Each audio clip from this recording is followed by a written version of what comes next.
1530'lu yıllarda François Rabelais tarafından yazılan Gargantua ile Pantagruel, 5 kitaptan oluşan dev bir hiciv serisiydi. İlk bakışta yalnızca devlerin komik hikayesi gibi görünür. Ama bu eser, Rönesans Avrupa'sının en sert hicivlerinden biridir. Rabelais dönemin kilisesini, eğitim sistemini, hukuku ve siyasi düzenini, mizah ve absürt olaylar üzerinden eleştiriyordu. Bu yüzden eser yalnızca güldürmedi, rahatsız da etti. Kitabın merkezinde ise iki dev vardı, Baba Gargantua ve oğlu Pantagruel.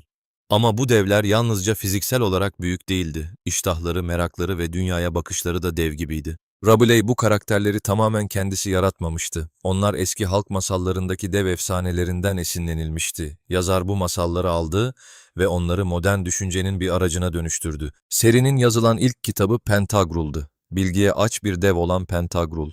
Sürekli öğrenmek, keşfetmek ve dünyayı anlamak ister. Onun en büyük açlığı aslında bilgiye duyduğu açlıktır. Pantagruel'in yanında ise Penarch vardır. Kurnaz, anarşist ve kaotik bir karakter. Bazen çok zekidir, bazen de tamamen saçmalar. Ama Rabelais tam da bu karmaşayı seviyordu. Daha sonra hikaye Gargantua'ya döner. Dev Gargantua'nın çocukluğu, eğitimi ve büyümesi anlatılır.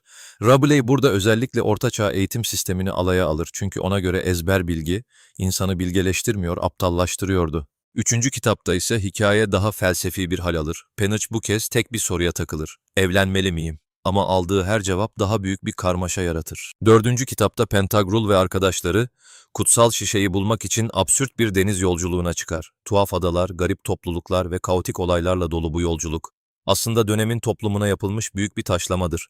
Beşinci kitapta ise yolculuk sona yaklaşır. Ekip sonunda gizemli şişeye ulaşır ve şişe yalnızca tek bir kelime söyler: İç. Bu cevap, hayatı korkmadan yaşamayı simgeliyordu. Kitap boyunca savaşlar, absürt yolculuklar, kaba şakalar ve devasa şölenler vardır.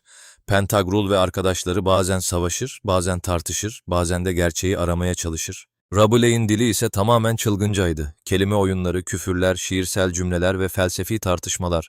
Hepsi aynı kitabın içindeydi. Bu yüzden eser bazen çocuk masalı gibi görünür.